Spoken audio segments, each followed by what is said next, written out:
Hi everyone, my name is Jen Kelly and I'm the CityLAB coordinator for the City of Hamilton. Welcome to our 7th online matchmaking session. For more information for the rest of our sessions, you can check out the links in the description below. Today we are here with Kelly Coxson, and she is from City Housing, and she will be telling us a bit about her challenge, Vanier Towers data analysis. First, Kelly, if you could tell us a bit about your role at the city and why you believe that your position is important.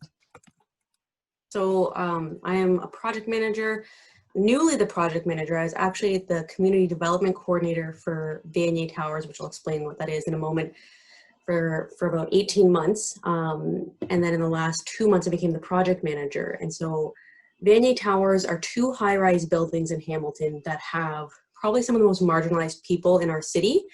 There's a lot of information about it, like you can read online in the Code Red series. There's a community health profile that summarizes it, but in a nutshell, about 80% of the people who come to move into those buildings or live in those buildings come from either homelessness, precarious housing, or jail. And about 2/3 of the people living in the buildings report their source of income as being Ontario Works or ODSP, which is disability.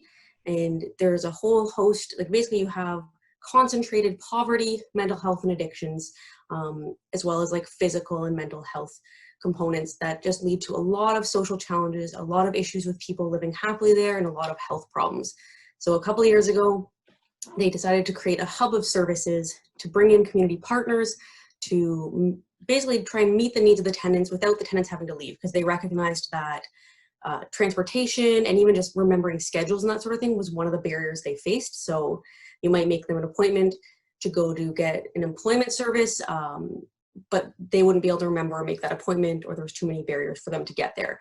So bringing anything we could on site was important, but to coordinate this and to kind of make sure the hub was progressing, they created a project manager role. And so that it is not a traditional project manager position, because usually a project is, we're gonna create a thing or a service, or we're gonna do something specific, and we're gonna quantify it, right? We're gonna measure it, and it's got a defined end, and that's great.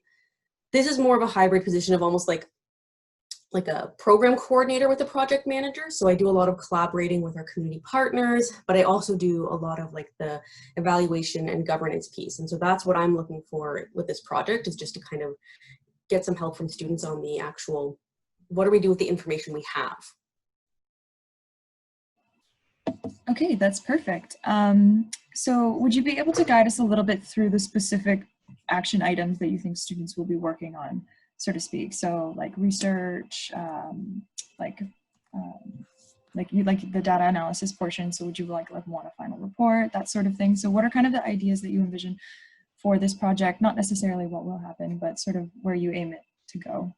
So right now you should be seeing something that says Vanier Towers Community Hub Monthly Statistics Individual on the top. Yeah. Okay. So we have between like a dozen and like 18 community partners over the past couple of years who've been coming to Vanier Towers, working with our tenants. And we, up until about a year and a half ago, we were literally asking them to fill out like on a piece of paper, like how many times did you meet with people? And it wasn't capturing what our partners were doing. So I created a Google Forms sheet that people can just fill out, and then they can enter in the information about what they're doing, which is awesome because it gave us something that's more easy to manipulate, more easy to look at. So let's say if I was the community development coordinator, I'll say I met with someone today, and then as you go through, there's just like you can talk about why. So like which building do they live in? This is anonymous. The reason for that is because it's on Google. So I was very clear that we can't put people's individual information. We put which building they're in, because then it helps us know, are more people from one building versus the other accessing these services. Like, where did you meet with them? Is the person new to you? Why are you talking with them? Like, what is the reason for the interaction? Maybe they need help with an addiction. Maybe they have food security issues. And so our partners fill this out, and it all goes over to here. This beautiful spreadsheet. It's wonderful, which I think you guys see now. And it is very, very, very, very long. Yeah. You need someone to do something with all this information. Is that what you're saying? That's it. That is exactly it. This is perfect. It is fantastic, and we have so much information in here. But I'm going to stop now because you don't need to keep seeing that. But like, so look, knowledge is power. data is power, right? Yeah. We have all this information, and I've been able to take little bits and pieces out of it, but I haven't had the time. Also, I haven't been the project manager for long, but the previous project manager as well didn't have the time or even just like maybe access to the right, analysis tools to be able to take all this and say, like, what does it mean? Is there any correlations we can look at and draw conclusions from? Are there any gaps that we're noticing? Like, so further referrals or action taken, we do have like a section for other. And so theoretically, like, we don't have right now any services on site for LGBTQ people, right? But for all we know, in the actions taken other, maybe there's a bunch of partners saying we referred them to, Spectrum, we referred them to, this other like queer community resource. So that would be a gap that we would want to know about. And like, so my hope is to have the students be able to take this information and start looking at it and analyzing it and identifying maybe what else we could be doing at the hub itself, what sort of things are challenges, what are our partners noting, and even how can we improve this tool, because I'm always open to that sort of information.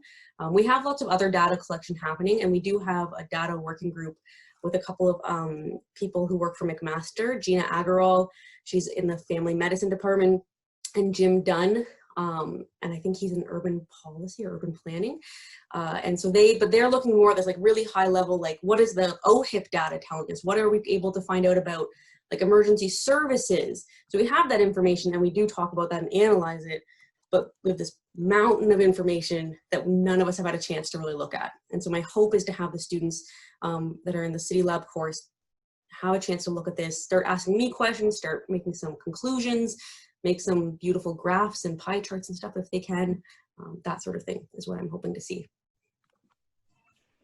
That sounds wonderful. That sounds like a really rich project for a lot of different reasons, right? You can have like a lot of different components to it. Mm-hmm. Yeah, I think that would be great for a lot of CityLAB students. I think a lot of them would also be excited. We've had a few students in the past, even with the semester in residence, who are very excited about very rich data projects.